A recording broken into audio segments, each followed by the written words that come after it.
You know when you like go to a doctor's office and they ask you like, have you ever had any surgeries? And they ask the date and it's like, how many people remember when they got their appendix removed? Like, come on, doctor.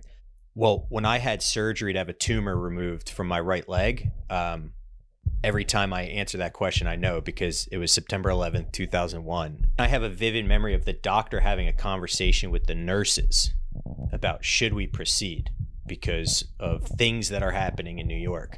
They ended up proceeding forward with my surgery. I woke up and there was no such thing as the Twin Towers. 22 years ago today, on September 11th, 2001, our country was punched in the mouth by terrorists, forever changing our way of life as we knew it. Few people remember what they were doing on September 10th, but everyone remembers what they were doing on September 11th. Remember not just the chronology of events that happened that day, but remember the indescribable sense of national unity and the genuine care for one another that we all shared on September 12th. As someone who grew up in that area, September 12th was a day to appreciate everything in our lives, to appreciate our families and our loved ones, and to never take anything for granted. It was a day of reflection. For others, however, it was a call to action. The following is a conversation with Rich DeRose, a U.S. Army veteran who served overseas in Iraq, who answered this call. A call which is, in my opinion, in many ways, a call to adventure. You might not consider military service as an adventure in the traditional sense, but I do believe it checks all the boxes. This episode is dedicated to the thousands of men and women who lost their lives on this day 22 years ago, and to the countless service members who made the ultimate sacrifice in pursuit of our freedom. You are not forgotten. You know, it's funny. For me, growing up, I was always infatuated with the military. My grandfathers were in the military. My uncle, who I never met, died in Vietnam. But when I was extremely young, kindergarten, first grade, my parents got a call from my school because we had to write in a journal what we wanted to be when we grow up. And, 99% of the class, they either want to be president of the United States, they want to be a doctor, they want to be a lawyer. I had been watching the news with my dad the night prior, and I barely could write, but essentially the teacher made out that I said I wanted to bomb Saddam Hussein. And it was during the initial invasion. And my parents, that stuck with them forever. Through high school, I was a good student. Didn't really think about the military at all until my senior year. Went to my parents and said, I'm going to join the Army. And they were like, no, you're not. And I said, all right, I'm going to join the Marine Corps. And they said, I don't know, go to college. And I said, I don't think I really want to go to college. And they said, you did really well on your SATs. You have really good grades. Just go to college. And so for me, I said, all right, fine. I'll give college a try. And if I don't like it, I'll join the military. Well, I went off to college. And I guess it was my going into my sophomore year. I was in a class and we were debating, the war in Iraq was going on. And we were debating a whole host of things. And I was very passionate about just supporting the military. And one of the girls in the class said, well, if you really care that much, why aren't you in the military? And I literally that day, I Googled a recruiter's office. But then I was torn. I said to myself, I really want to go into the military. She's right. Why don't I do this? And it's something that's always been passionate. But I also knew I had other goals in life. And I also knew that I enjoyed college. And at that point, you're starting to get older and I was conflicted. So I actually sat down and spoke with some military people, and they kind of pushed me in the direction of the National Guard. And so that's what I did. I literally dropped out of school. And by October, so that was, so by October, I was fully enlisted and heading off to basic training. I joined the infantry and I was shipping off to Fort Benning, Georgia. And, from there, it's been a real whirlwind. Basic training, infantry school. I loved every second of it. So after all of my training and things like that, I came home and I went back to college. And so I'm back in college. I'm in the National Guard. I'm loving every second of it. It's giving me the opportunity to pursue goals that I had in life, but also everything about the military that I loved and wanted to be a part of. College was going great. And all of a sudden, as a lot of people know, the war in Iraq and Afghanistan were going on. And this is in about 06, 07. And they said, all right, you guys are heading out. And so about the end of 2007 is when we got our official paperwork, and I left Rutgers University, and my unit started to train full time down at Fort Bliss, Texas, and we shipped off to Kuwait. And the interesting part for me is, and where the real adventure began, there I am, a National Guardsman. I'm infantry. We were in a very high speed unit. Everything was great, but they're like, oh, change of plans. You and the 3 other guys that you're a team, you guys are getting attached to a special forces unit. We're like, wow, this is cool, but also, am I really ready for this? Yeah. It's a foreboding where you're like, oh man, like I always wanted it, but I don't actually know if I'm up for the task. Yeah, I mean, for me, it's like, that's the pinnacle. That's really the pinnacle. And I joke around with people that don't know the military, or, here I am, an infantry National Guardsman, and now I'm being attached to a special forces unit. And at that time, I was going to the 10th Special Forces. These are the best of the best that America has to offer. And I explain it best to people that don't know anything about the military. That was essentially a college pitcher, and the New York Yankees called me up because they were in the World Series and they needed me to pitch. So that's kind of like what happened. I'm going from this just infantry unit to, hey, you're going to be joining a special forces team. So I was not special forces. I was attached to a special forces team. And it was an experience I'll never forget. And to your point earlier, that's really where the adventure began. Right. So once you were a part of this team, what was kind of the next direction in terms of like the preparation, or what, like, did they throw you into certain missions, or like what was the game plan once you found out this new assignment? So we're getting ready, and we're getting ready to go into actual Iraq, our entire unit, and we just started training differently after hours. I was very fortunate that my team, although we were a National Guard team, I was actually the only person that had no combat experience yet. I was a part of four of us plus our sergeant. They had all either been in Iraq and Afghanistan. They came from the 82nd Airborne, the 3rd Infantry Division, scout snipers. I mean, these guys were all high speed, and then me. And, we just started training up and preparing mentally and physically ourselves. And they really focused on me, really helped me get up to speed on, culture, what they do, how they operate, operational tempo and stuff like that. And then honestly, though, once I got to Iraq, we left, got to Balad, which is one of the big air bases there. And then we left all these guys I've trained with for so many years and met our new family for the year. Well, actually, it was going to be 6 months with the 10th team. And then we actually got paired back up with another Special Forces team. So about 9 months, give or take, 10 months overseas in country. But every day was learning for me because, I mean, we're talking the best of the best and then me.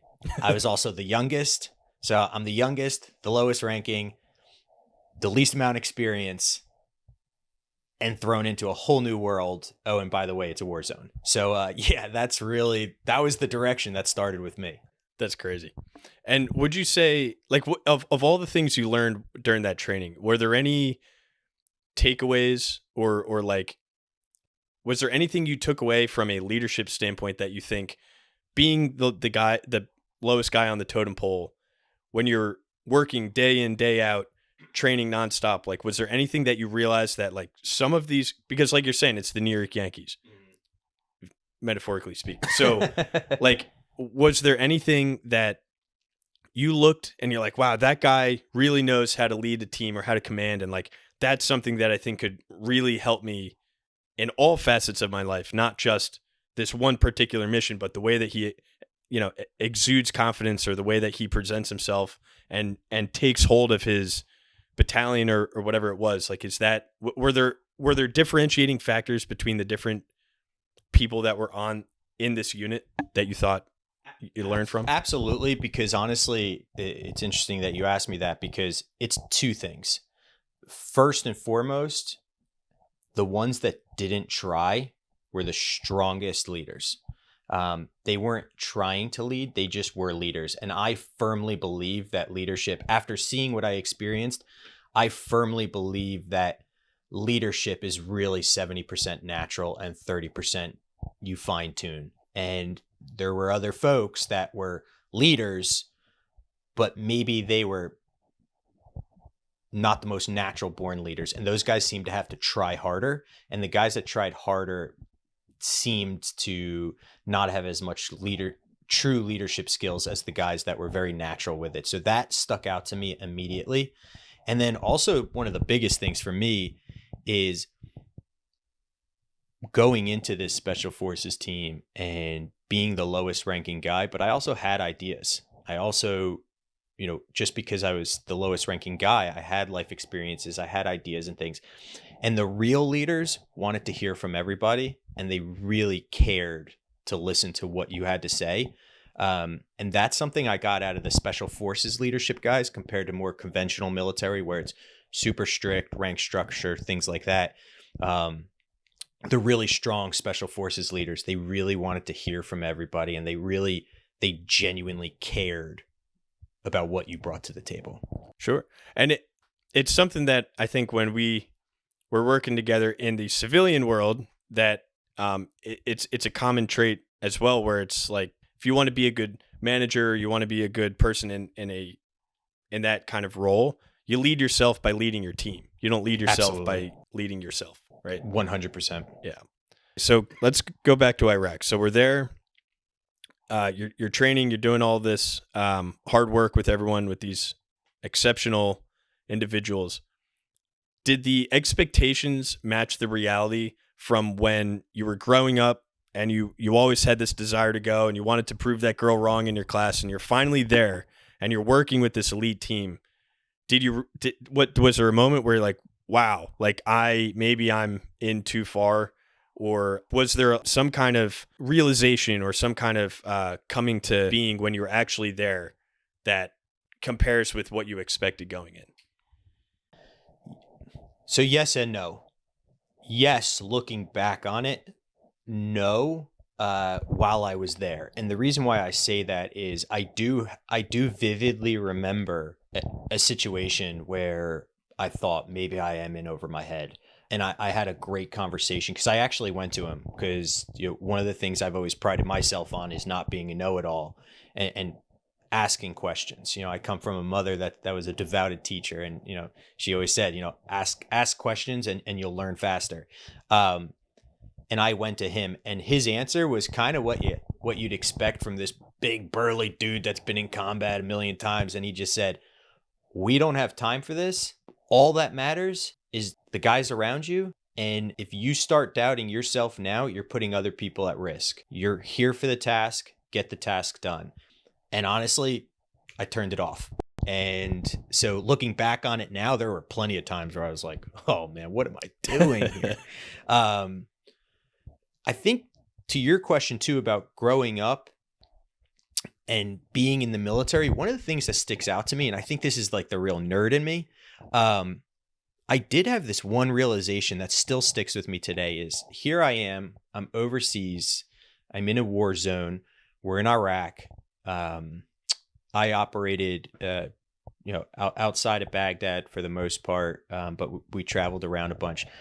But I'll never forget, we were sitting on the side of the Tigris River, and I'm like, had this realization, like, wait, I'm in like the cradle of civilization. This is Mesopotamia. Like, this is history started here. And I remember just completely like nerding out about it and completely shutting down about the war that's going on around us. But I do vividly remember that it was just like truly taking it all in. And it's interesting when you reached out to me about talking about adventures.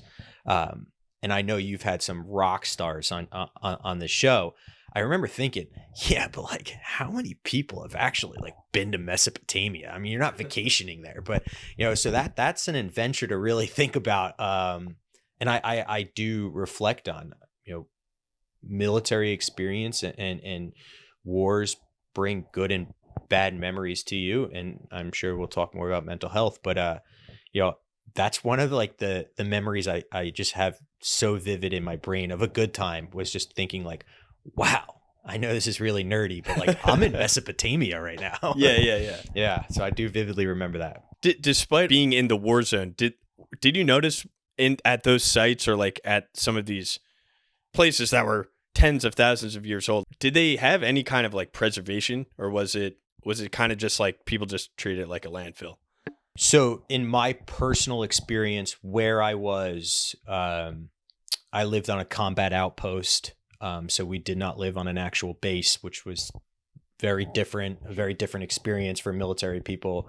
So I was on a combat outpost. Where we were immediate was formerly a pretty wealthy area. So it wasn't the ruins that you hear about and things like that. It was a lot of big homes, like really big homes that I was jealous of. And it was more of like a city structure. So I personally didn't experience a lot of that. But I did notice that there were times where it just like, I wanted to share my nerdiness with people and like nobody really wanted to listen to me. So 2 quick questions. How old were you in 2001?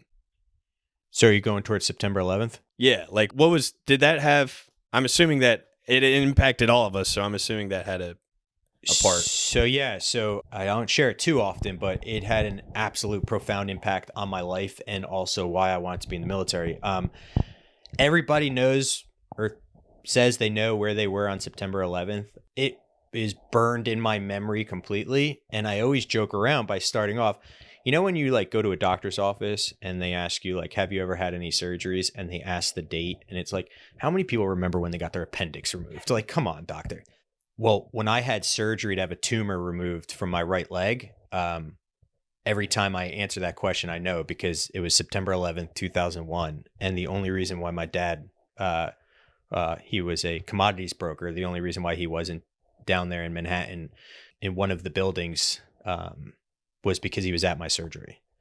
And it was up in North Jersey where I grew up. And I just have the most vivid memories because there I am. I'm home from school because I'm having surgery on my ankle. And it was a benign tumor. But I'm having surgery on my ankle and my parents take me. And while I'm in the prep room, Z100 was playing, which is a big radio show. And I remember commotion. Like I remember commotion that people were talking about a plane and, you know, but I'm getting carted around and we're doing things. And then I have a vivid memory of the doctor having a conversation with the nurses about should we proceed because of things that are happening in New York. They ended up proceeding forward with my surgery. I woke up and there was no such thing as the Twin Towers. And I come home, my parents bring me, I have a cast up to my thigh and they just plop me on the couch. And I just vividly remember, you know, watching on repeat the towers falling. And while other kids were still at school and stuff, I'm just watching the towers fall. I'm watching people jump to their death. They were playing it on every station. And I'll never forget the feeling because everyone in my family and our friends and our neighbors knew my dad worked in Lower Manhattan. So these people over the next few days would be calling me up or calling our house. And when I answered, it's like, oh no, why is Rich home from school? And it almost got to the point where I was just like so numb to it. I would just say, oh, Dad, like so-and-so wants to talk to you. And people would be relieved. And I remember hearing the relief. It absolutely had an impact on me. I carried a piece of Tower 1 steel with me in my body armor the entire time I was in Iraq. Wow. Yeah, it was about a few inch piece of steel that was gifted to me. And yeah, it went on every time I left that combat outpost. It was with me. So it absolutely had a profound impact on my decision to join the military and why I'm proud of this country. Yeah, it was a time in our history where people truly came together. And I think that sense of union, I really hope we don't ever lose it. I know just depending on the political climates of, you know, throughout the years, it's been up and down, but I really hope that that's the one thing that we keep, you know? I agree completely. And I recently said this and it gained some traction amongst people we were discussing, and it brings some negative connotation, but a lot of positive connotation. And I remember on 9/11, and so many people say never forget. So many people want to remember the day. But to me, and to what you just said, to me, 9/11 is not a date. 9/11 is a culture of what followed. And we can debate the war. We could debate all of that. And I'm open to things to discussing that. But there's no denying the love everybody had for each other. We stopped the politics. Everybody came together and everybody was willing to be there for the other person. And to your point, post 9/11, that culture of unity is something that we should never forget. Right. And it's almost like we shouldn't forget September 12th. Absolutely. That's the day. It's a good point. You know what I mean? That's the day when people realize like we need to put all of this stuff out and Absolutely. come together. Absolutely. I also grew up in North Jersey, so I know there were a lot of my friends whose parents were either there and weren't as fortunate or had that survivor's guilt. And survivor's guilt in particular, I know, is a very common thing that a lot of military individuals have to deal with. So before that, let's go back to Iraq. Sometimes the idea that many people have of the military is poorly portrayed in the sense that like they don't care, they just want to go in and kick down doors and whatever. But a big part of the military is working with the individuals in that country and helping them develop their infrastructure from within and kind of acting as a resource to help them get on their own. So when you went to Iraq, what was like the overarching goal that your team tried to do? Was it more tactical and combat oriented, or was it more infrastructure related, or was it a little bit of both or neither?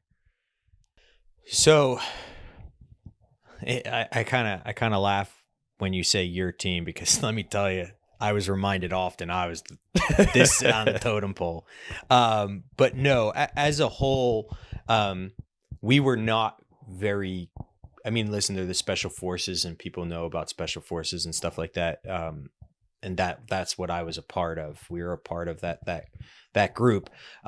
We did stuff that, you know, what you portray, combat and things like that. But no, we worked with the local population a lot, which was just an unbelievable experience for me. We really helped try to stabilize specific regions, and we were constantly in the community, and, you know, working with the Iraqi military directly hand in hand and things like that. So it was a very different experience than I expected in a lot of good ways. You know, again, when you ask about like growing up and like when I got there and my expectations, you know, when you think special forces, you think these guys are just like Rambo. Yeah, exactly. Yeah, you just think Rambo, and the men that I served with in those special forces teams were just unbelievable, and I learned so much from them.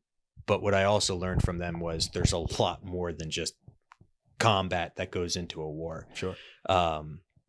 So yeah, and that also goes to like me not having a normal experience when I was overseas, because a lot of my friends, you know, they wore uniforms every day and it was a very structured, you know, they were going out on patrols and those guys, you know, that's some of the scariest stuff you could think of, going out on patrols and things like that. And at first, honestly, to survivor's guilt, I did have a hard time grappling with like, hey, my friends that I've trained with are going on patrols and you know, they're in it. They're in the war, and here I am just dealing with like local people. And that, I don't want to say bothered me, but it's not what I expected as a kid. I mean, I said I wanted to bomb Saddam Hussein.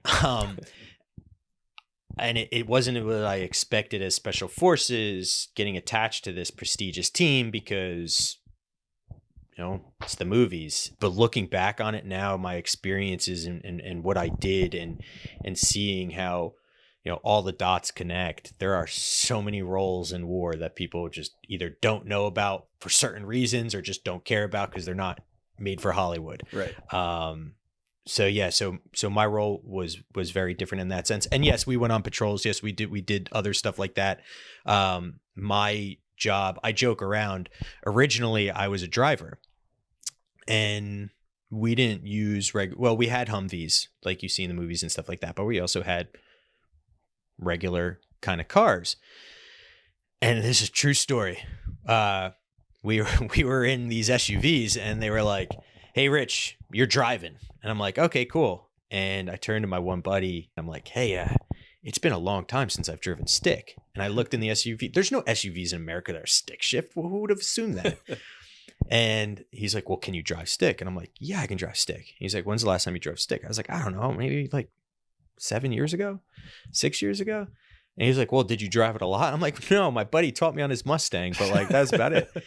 And so he took me literally, and we were on this little combat outpost, and he's just having me drive in a straight line, make K turns, and I kept stalling.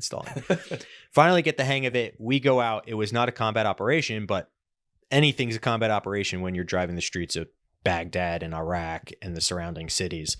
And we were going to another military post. So I'm doing good on the highway, like I changed. And mind you, you're wearing full body armor, your rifle stuck between your legs. So it's not like normal stick shift either. It's a 89. I remember it was like really hot out, no air conditioning. And I'm doing really well. And then all of a sudden we pull up to the gate, and the gate opens. And a lot of times that's where like bad things can happen. And this gate's like slowly opening, and they're like waving us in. And I stalled out, and I just started panicking, and I could not get the car to turn back on because I left it in gear and I didn't put it into neutral. Oh, and man. Everyone's screaming at me, all the trucks behind us, because I'm the lead truck. Why they put the guy that didn't know how to drive stick as the lead truck? Long story short, nothing happened, thank God. But we got through the gate, and let's just say I don't believe I drove again the entire time I was overseas. But I was a machine gunner on top of a Humvee. That was one of my roles. When you're with, there was about 16 of us on this team, and 5 of us from National Guard, and the rest were special operators.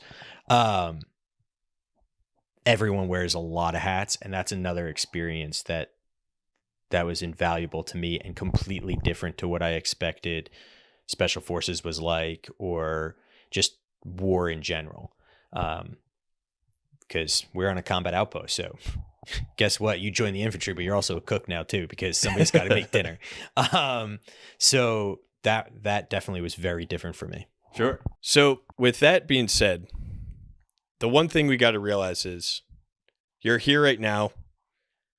You're alive to tell the tale and talk about your experiences here with me. Mm-hmm. A lot of people are not as fortunate. Correct. There's so much that a lot of people can't comprehend by nature of them just not being in their shoes and not experiencing what they experience. And I think that's a really hard mental obstacle to overcome when they come back to civilian life, because they realize a lot of people just don't understand what they've gone through, or don't appreciate, or there's a million different things. And that's why I think mental health is such a serious concern that needs to be addressed. But what would you say in your experience, or from the people that you've worked with, is really one of the biggest struggles for military veterans, whether it's mental or physical or otherwise? So I definitely think it's the wounds that you can't see. It's the invisible, it's the mental health. And what I mean by that is there are so many soldiers, sailors, Marine, airmen around the country that people have no idea they're suffering. They're suffering in silence. And what I mean by that is, you and I have known each other for years, and people at our company, friends, family, for the most part, I'm a happy-go-lucky, fun-loving guy, love to be the life of the party and things like that. And then when I'm having a conversation with somebody and mental illness comes up, and talking about post-traumatic stress and things like and anxiety. They're like, well, come on, you don't have any of that. So it's that struggle, those folks that, are trying to get help, but their wounds are not visible to others. You kind of don't have a support group, and that's really hard. And that's where a lot of these military and veteran organizations that are trying to break the stigma come into play for veterans, because this country tries to take care of their veterans, but one of the hardest things too is that veteran needs to want help. For me, I didn't start going to the VA till almost about 10 years after I got home from overseas, and going, that's not just random anxiety that I started getting. Like, it's not normal to only sleep 2 or 3 hours a night and still try to be a high functioning human being. So that definitely, and then also seeing your friends from around the country, because a lot of your veterans, a lot of the guys you served with, you don't live next door to anymore, and hearing about them suffering or them calling you and wanting help and things like that. Those are tough struggles for mental health, because one thing that I believe and has been discussed too, when you talk about mental health, the things that you don't necessarily prepare for when you go to war. And the one thing that stuck out to me, and when I have this conversation with others, guys are like, is when you go to war, and a lot of people don't realize this, you pretty much experience every type of human emotion, but at the highest high and the lowest low. And what I mean by that is everyone in this world has been scared before. But like, when you go to war, you are going to experience, the climax of what it is to be scared. What you go through with the guys to your left and right, that love, that bond, that brotherhood is at the highest high you could possibly think about. And then you come home and you make new friends, but it's never that high. Excitement. People are like, look at me crazy. Like, what do you mean excitement of war? But listen, like, there are exciting times, and there is that high of excitement is more than any high of an excitement of when you're home. And I'm not saying just like war and combat. I'm saying like excited to get a letter. I've never been excited to open an email from work or my cousin or aunt I haven't talked to in a long time. But when I got that letter or that email from a cousin or an aunt overseas, I mean, the excitement about being able to read it and getting something. So it's just these emotions that are just like crazy high, and the swings, no one trains you or prepares you for the mental, emotional swings you experience while you're overseas. And while you're there, you're not thinking about it, but it's happening. And then you come home, and then all you can think about is what you hadn't thought about for your 6 months, 9 months, a year, whatever your combat deployment was. So it's like, just such an emotional roller coaster. Because here's the other thing too, that excitement, the highest high of excitement. Well, let me tell you, war is also being overseas. It's also, there are times where it's the most boring experience of your life. Ask a veteran about the games you played to pass times. Like, how many times can you really play? I bet you I can throw that rock and hit that rock. I bet you I can get it closer. So there's your extreme high of excitement to your extreme low of the most severe boredom you've ever had. So, because I didn't have TVs hanging out. I didn't have, the internet and going on Facebook and stuff like that. So it was like just an insane emotional roller coaster. Right. And that has a profound impact on an individual. It really does. The other thing too is you can prepare for the physical aspect. You could prepare for the combat aspect. You can be the best communicator with the radio. You can be the best shot with your rifle. You could be the fastest guy. You could be the strongest guy. There's really not much that you can strengthen your mental mindset getting into there. Yes, you can read books. Yes, you can do, and guys, get in the quote zone. But once you're home, it's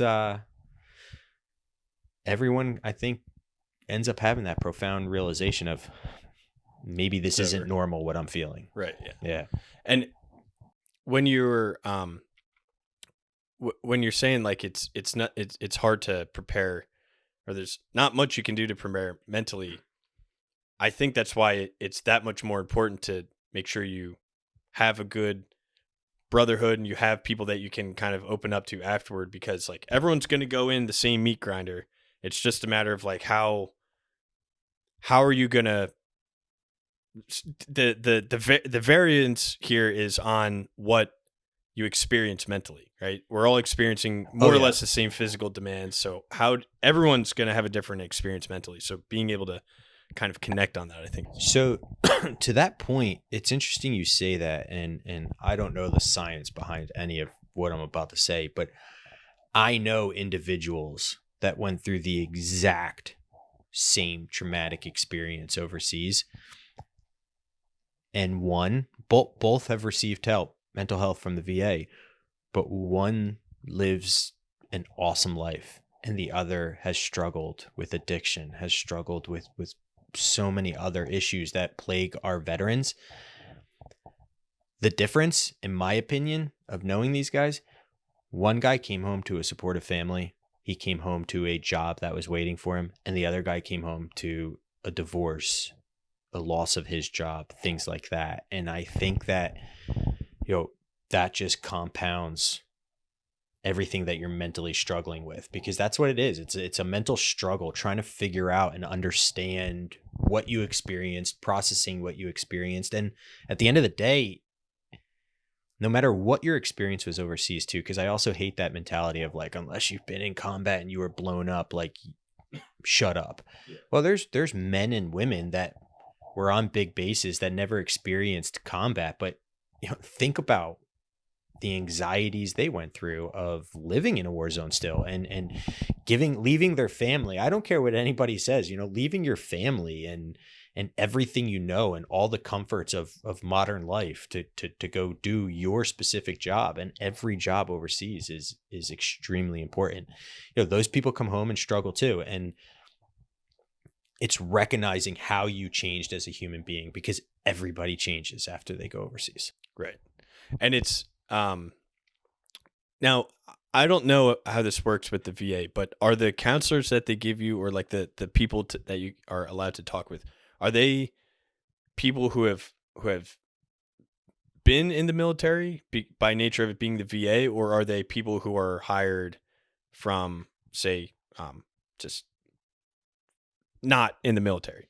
Yeah, so that's a great question. In my personal experience, I can really only touch on that. It's both. There are support groups run by the VA and stuff like that, where the person that's running the support group or the larger counseling meeting, they are military guys. They can talk the talk, they can walk the walk.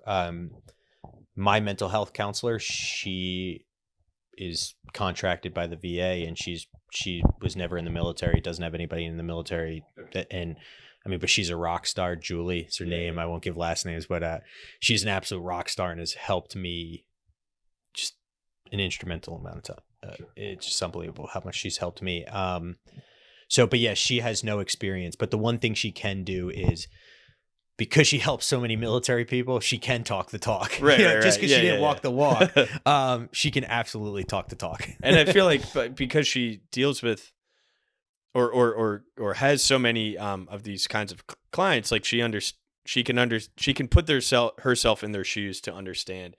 Aside from talking the talk, like she can actually kind of empathize with like what they've gone through. Yeah, absolutely. And PTSD, the other thing too is it's got that, like, everyone, it's connected to service members and war and things like that. But there are people that go through terrible sexual traumas, that go through car accidents, that go through other things in life, that here in America that get post-traumatic stress. So these counselors, they're a godsend. But yeah, getting to the root of it and helping somebody through their post-traumatic stress, it's great that they know how to talk the talk, but it's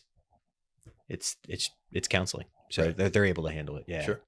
Now, do you think when you were mentioning, like, when you're overseas and you're in the thick of it, that you have the highest highs and the lowest lows, do you think that, generally speaking, in order to come back to civilian life, it's better to kind of converge to a happy medium where you're trying to have some semblance of normalcy, or do you think it's good to have other kind of high adrenaline related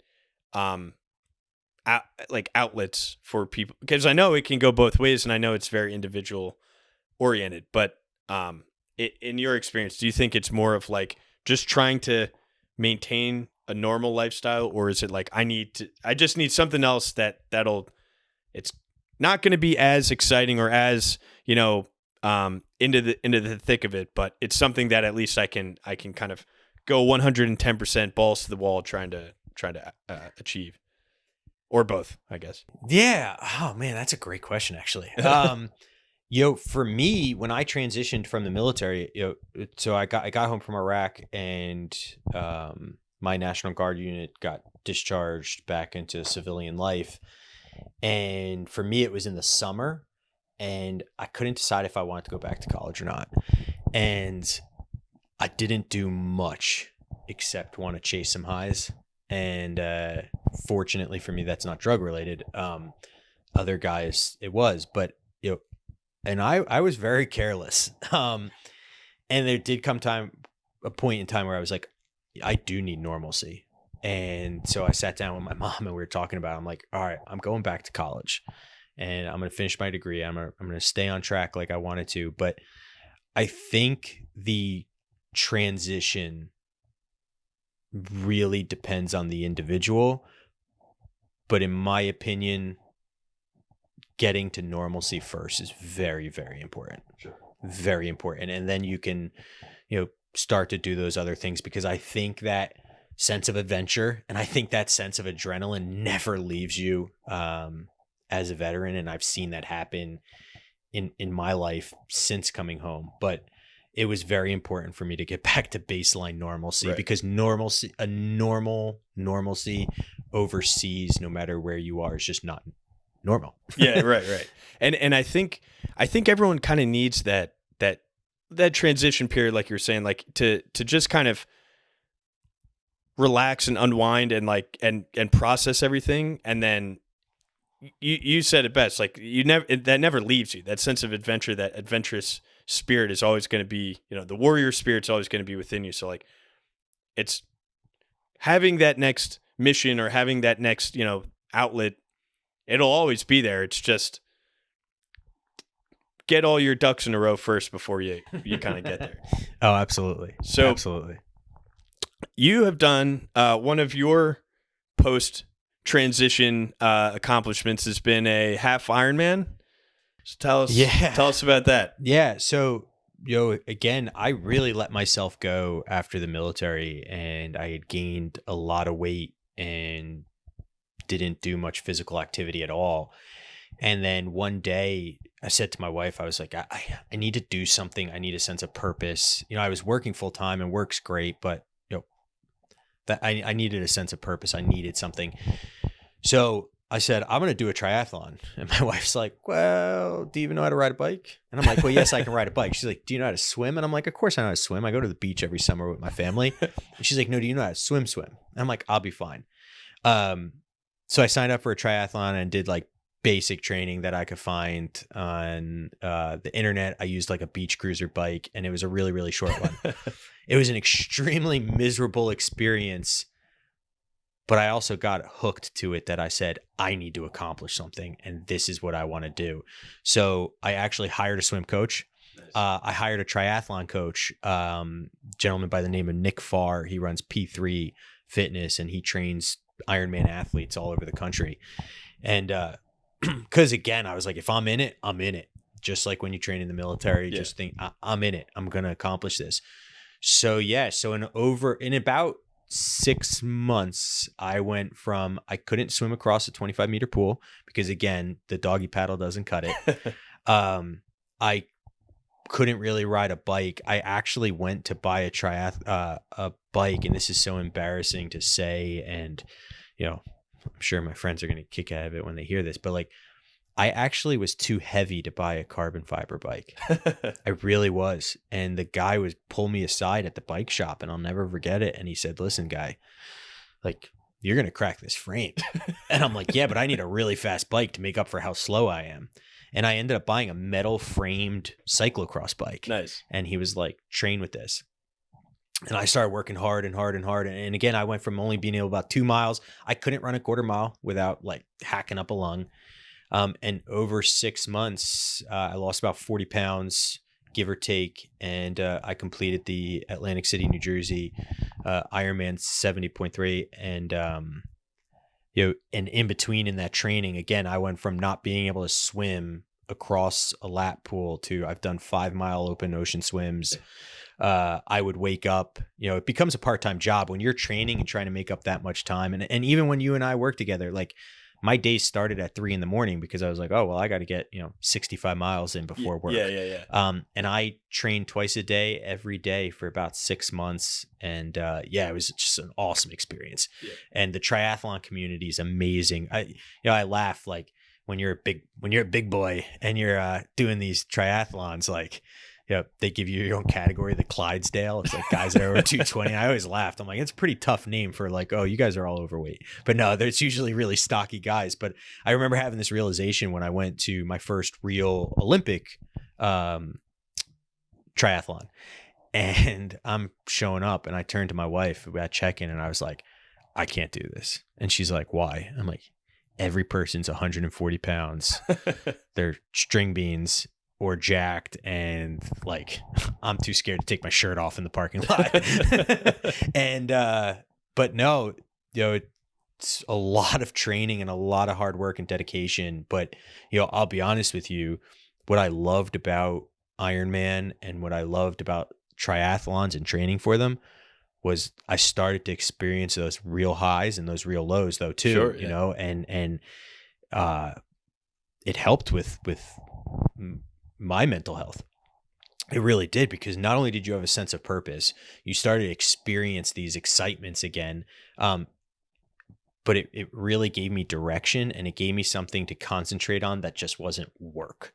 Right. And I absolutely loved it. And I still enjoy, funny thing after all of that, swimming has always been my favorite thing. Really? And yeah, I still enjoy biking and running sometimes, but swimming, I just like absolutely love to swim now. And I have this vivid memory of when I was swimming in this pool, this Olympic pool where I was training at, and this guy stops me and I'm in the swim lane at the end, and he just goes, "You swim pretty smooth for a big boy."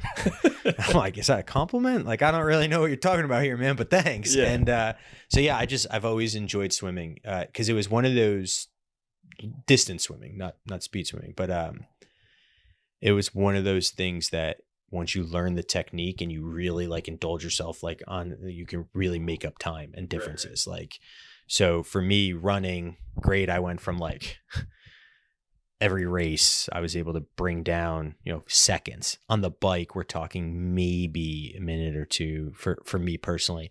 We're like on the swim, when I first started swimming, it was like, took me forever to finish. That's where I was making up time. And like every race I was like, I just shaved another few minutes. I shaved another few minutes. I shaved another few minutes. So that was exciting for me. Yeah. But yeah, no. And the triathlon community is awesome. It really is. And that was another thing that I really liked about it. But it was crazy. I again went from riding a beach cruiser to get ice cream to doing 110 miles on a Sunday. Yeah. I remember when we were working, it was always like, oh, like Rich is in Brighton early, and then someone's like, yeah, you just went for like a 50-mile ride. What?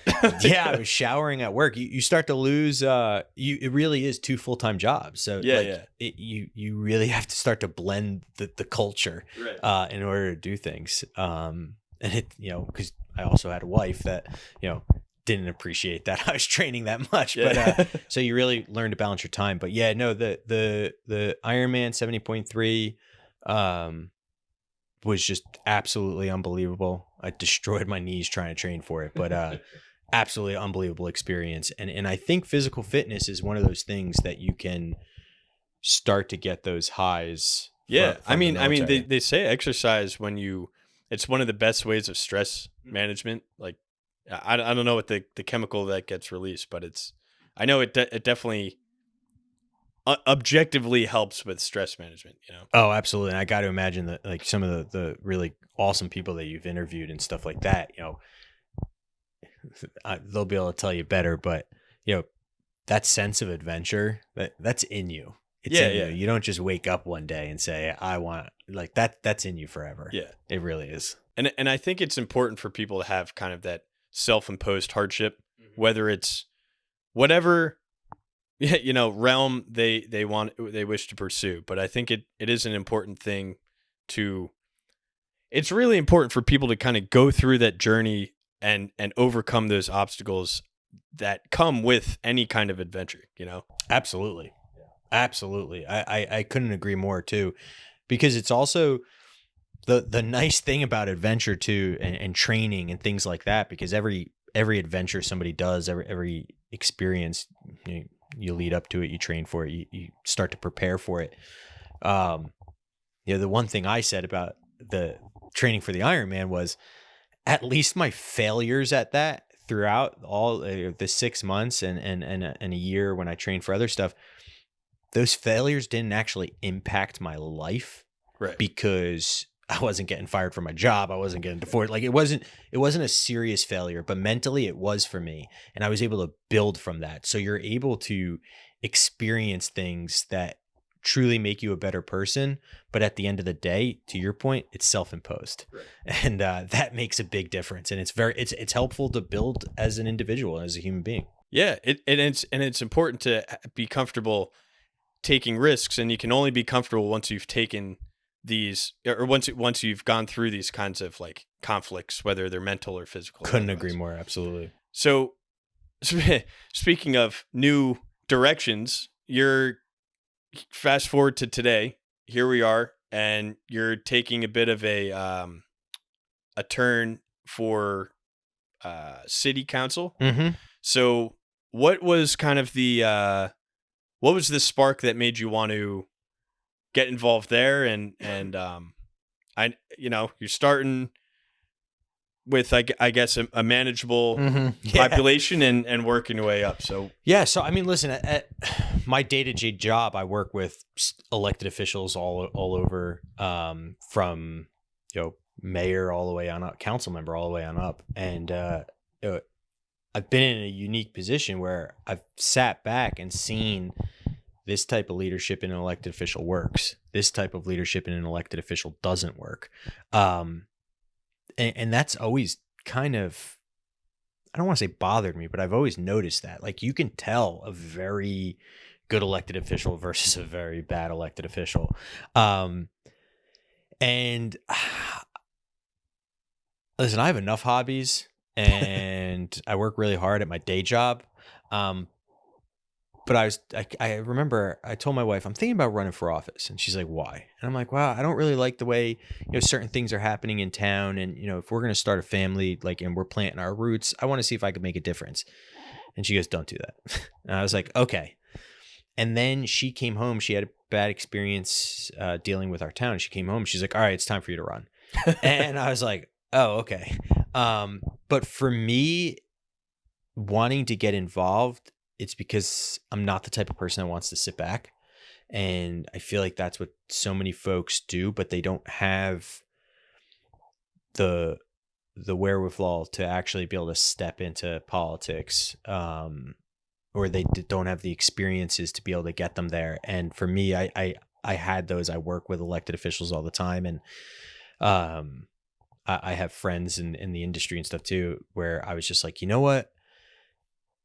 I want to make a difference. And especially right now in the political culture that is America, and it's so divided, and that permeates all the way down to the local level. And that's honestly why I decided to run, because I'm a very moderate person down the road. But that's everything I've been campaigning on, is just, politics shouldn't be at the local level, but unfortunately, nationally, it's so toxic on both sides that it just permeates all the way down. Right. And I wanted to see if I could actually make a difference, because let's be honest. I mean, at the end of the day, your local elected officials have much more impact on your day-to-day life than anybody else. And a lot of folks don't realize that. So, before I had children, before I gained another hobby, I was like, you know what, let me see if I actually have a chance at this. And it's been an unreal experience, even at the local level. there's a lot of highs and a lot of lows and lows. Yeah, sure. But no, it's been an awesome experience, and it really is an adventure. It really is. Yeah. But, So I mean, adventure takes all forms. You know? yeah, exactly. It's an adventure all of its own. It's had a lot of peaks and valleys, and it's been a long road, even at the local level. You go through a primary, and then it kind of slows down, and now during this recording, we're only a few weeks out, and it's been a mad dash. Yeah, it really has.